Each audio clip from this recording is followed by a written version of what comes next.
goal is always to raise the bar, and it's the hardest thing about making these films. And I think for this one, radio check, Ken, radio check. We had to think about a location that was going to be something completely different. Derek, you good? Pictures up.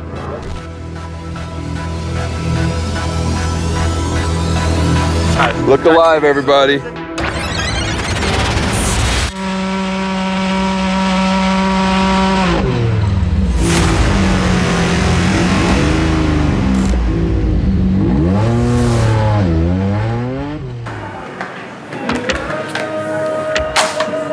Bon appetit.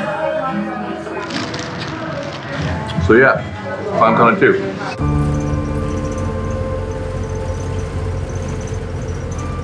The thing about Climkana is, like, the whole concept of it was taking Gymkhana and going somewhere else with it. And so there's all sorts of very cool hill climbs around the world. There's very cool mountain roads. And being able to take that Gymkhana style driving and our film style and go to places like Pikes Peak was really the simple concept, and Pikes Peak being like the ultimate to me because of its history, because of the racing legacy there, and because of the unique shots that were done there back in the day, because it was dirt and they were sliding the car around. But I've always wanted to take it beyond Pikes Peak. Like, Pikes Peak to me was just a great starting point to now take this concept and go beyond. What you think, Derek? Not too bad, right? Jesus Christ. There's so much to shoot here. It looks so good, right? Check, check, check. Well, when Brian said we're going to China, I was like, are you sure? Really? Why China? I mean, there's so many other places we haven't been. China is going to be complicated. All right, so let's get into this. I hope no one's afraid of heights. Yeah.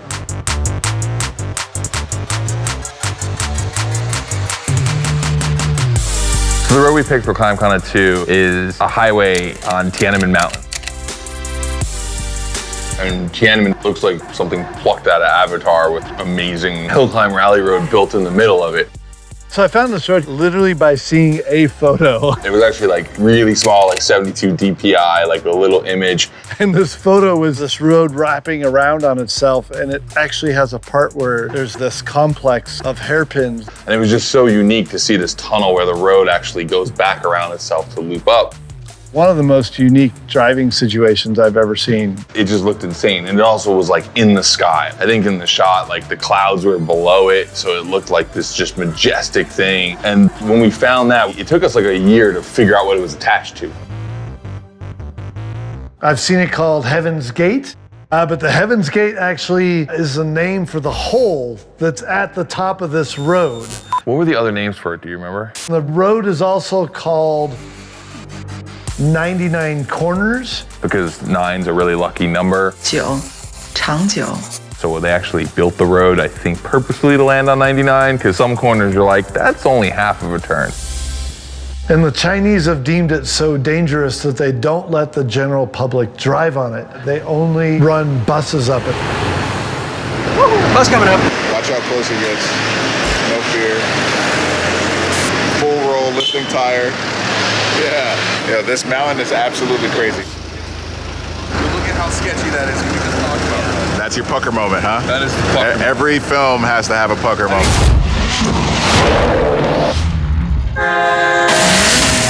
I know these look like you can't go through them, but you hit that fast enough with the truck, it'll just back up over it. And it's all-wheel drive, so it'll climb. You can just climb it. Yeah. The big difference between this road and Pikes Peak really is the drama of it. And when I say drama, I mean that where Pikes Peak, you're kind of traveling a long distance.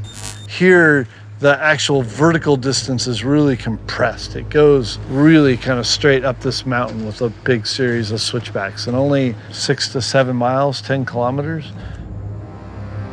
And it's dangerous. Like, I obviously don't like necessarily the danger aspect of it. I don't even want to fathom it, because like Ken goes over, it's not like, oh, let's go see if he's okay. Like, that's just. But that's what also makes this look so cool, and why it looks so dynamic. Anyway, next question. It's crazy how the chicken nuggets taste just like chicken nuggets at home. I think I'm going. Should we just have her freeze up? 7:30. It's been super cool on the Scout. We're off now back to the hotel to meet with Ken and go off and load the car.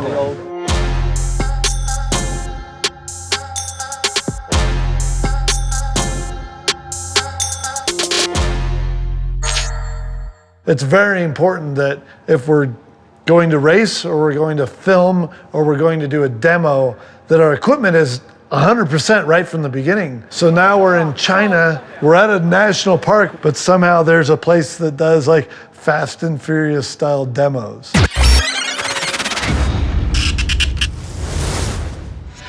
All right. So we are out here, or I am out here in China. I believe the city's called, bear with me, Zhangjiajie? Zhangjiajie? Zhangjiajie. Yeah, I literally did not expect you guys to be in this elevator right now. I was like, all right, I'm gonna do my intro in the elevator. And then I'll catch up with these guys. But we're here. If you've been on Facebook, you've probably seen the stunt show where there's like Fast and the Furious cars and all kinds of other crazy things. And we're going there. Yeah. What's it called? Some kind of extreme stunt show thing. We're here filming Climkana. This happens to be the same location that we're using to like shake down Ken's car. And we went there the other day to just scout it, and we realized that they had a bunch of drift cars and some other weird things like semi-trucks that they drive on 2 wheels. So it's Friday night, we got nothing to do, so we're gonna go check it out. Welcome to Vineyard, China.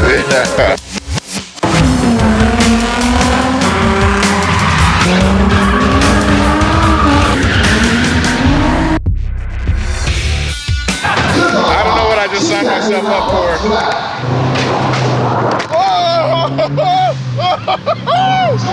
Yo! You're under that car!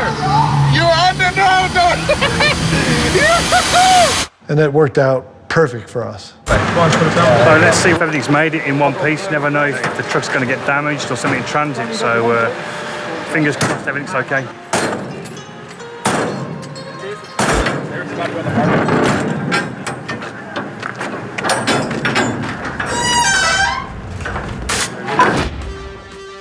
The Hoonitruck is the sequel to the Hoonicorn. But for Climbkhana 10, we wanted to do something different, very different. We said, let's build a truck. We'd never built a truck before. It is a 1977 Ford F-150, a truck that I grew up driving in. But really, the body is kind of where that stopped. If you squint a little bit from far away, it just looks like a farm truck, and then you get up to it, and you're like, oh man, look at all this stuff. All-wheel drive, over 900 horsepower, and over 700 foot-pounds of torque. That all comes from twin-turbo V6 engine that was one of the development engines for their Ford GT program that went on to win Le Mans. Thank you, Ford. That being said, we've barely used it. Yo, Ken, you want to tell people what we're doing? I get to go drive that thing. It's only like my second or third time driving it.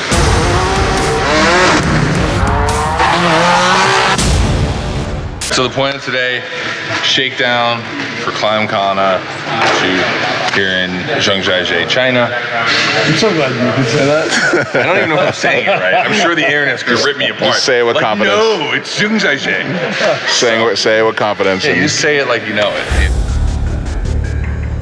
I think one of the biggest differences for the team between racing and Climbkhana is that they probably don't have as much preparedness to get involved. Like, they're not dealing with setup as much and changing that, but they are dealing with the unknown. Like, they don't know what's going to go wrong. It's kind of strategic packing for sure. You can't bring everything just because you're limited on space. You only got one of these 40-foot containers. So you just pick off the big items that you really need. You have the suspension, you have subframes, you have body panels, and you have anything that would actually run the vehicle. First days on location are always pretty generically the same. Freight get unloaded, quantity check everything, make sure we have everything that we need before we start filming that. So the boys are over there right now just checking the engine, making sure everything looks right as much as it did when it went into the container. They'll change the fuel to get it running, make sure it comes up the temperature, everything's just fine there. They're also right now, it was fitted with its aluminum body panels, which are extremely expensive. So they're just popping all those off, putting steel ones back on. The only problem we have is, as you can see, the steel ones are not wrapped. So they need to be fit, and then they come off, and our Irish guy, Johnny, he goes over and wraps everything that we have.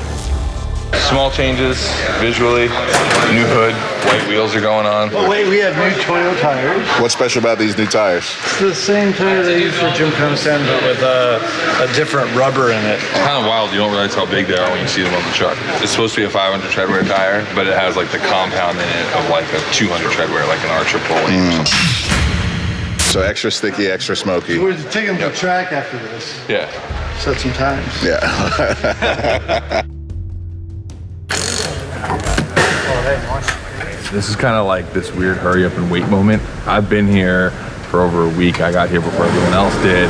I've already been on the mountain like 5 times. This is something that like I just want. Anyway, you getting what you want? Guess it's time to go.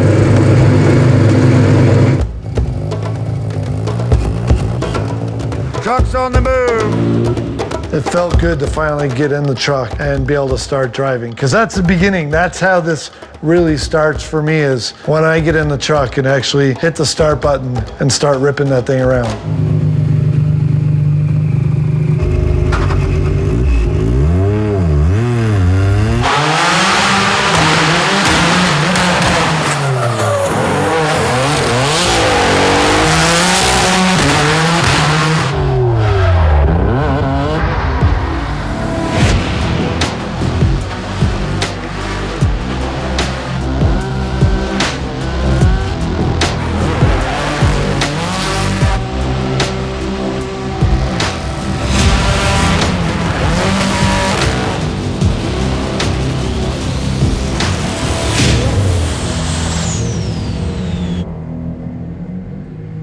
I don't know if it's because I haven't seen it in a while, but it seems insane. So how's it feel driving this thing for the 4th time?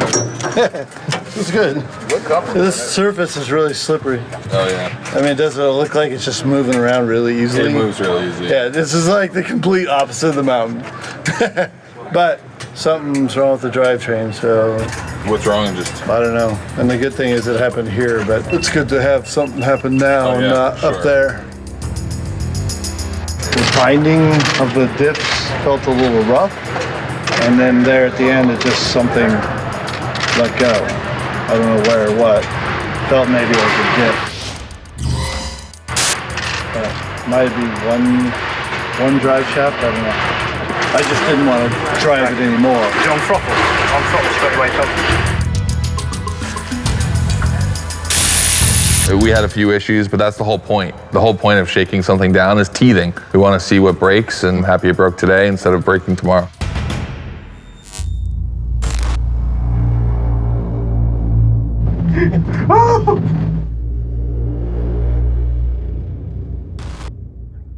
This is turn 88.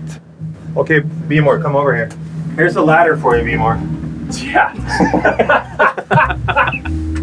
You couldn't pay me $1 billion. No, that is literally on the top of my nope list. This whole thing, I'm circling nope on my whole book of nope. This is it. Yeah, we're gonna get off here.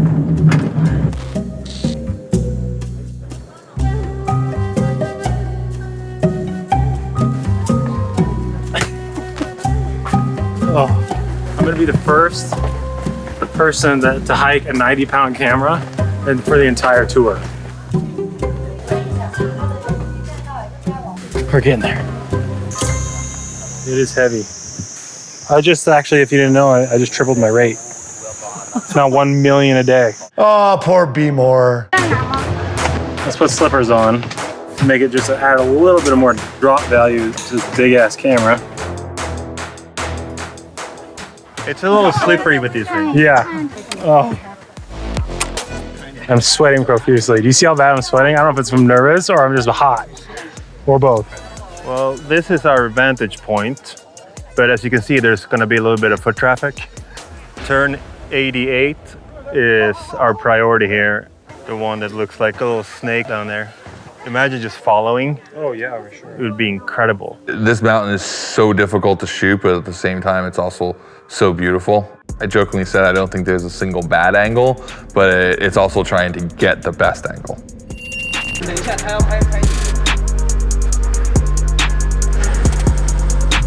There you go. We've always like had random cameos.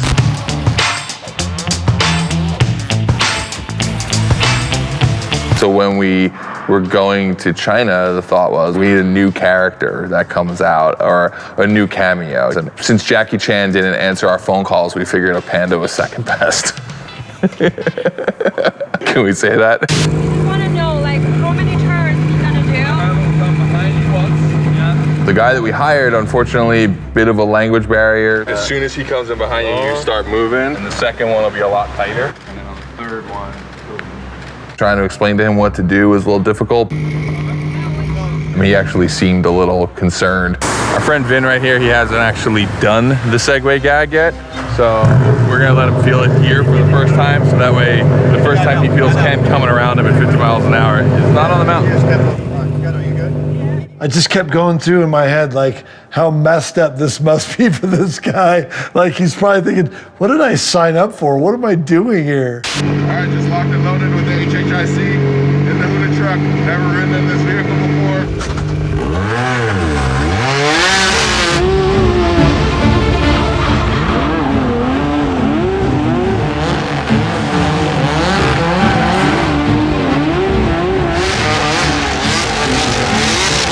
6-cylinder, twin turbo, 900 horsepower. Sounds absolutely wild.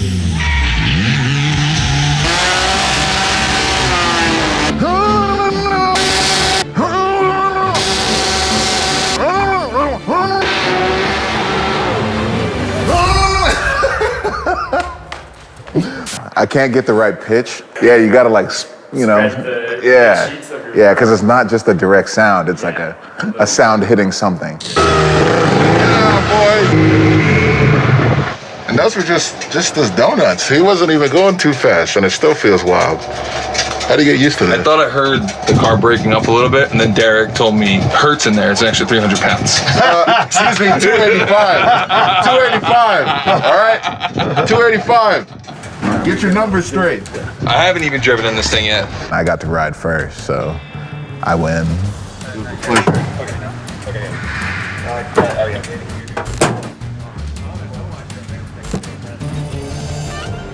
Right off the bat, you just felt the energy going in a positive direction. Like, okay, we're about to shoot for a couple days in a new location for all of us, a new country for all of us, and so far so good. Let's kill it.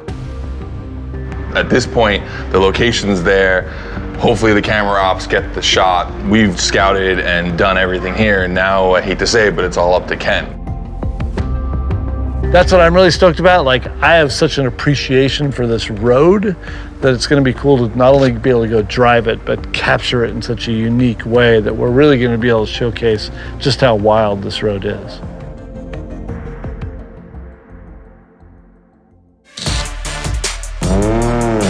Everybody should be in their first positions, please. I'm not fully comfortable. I've got jet lag. Up.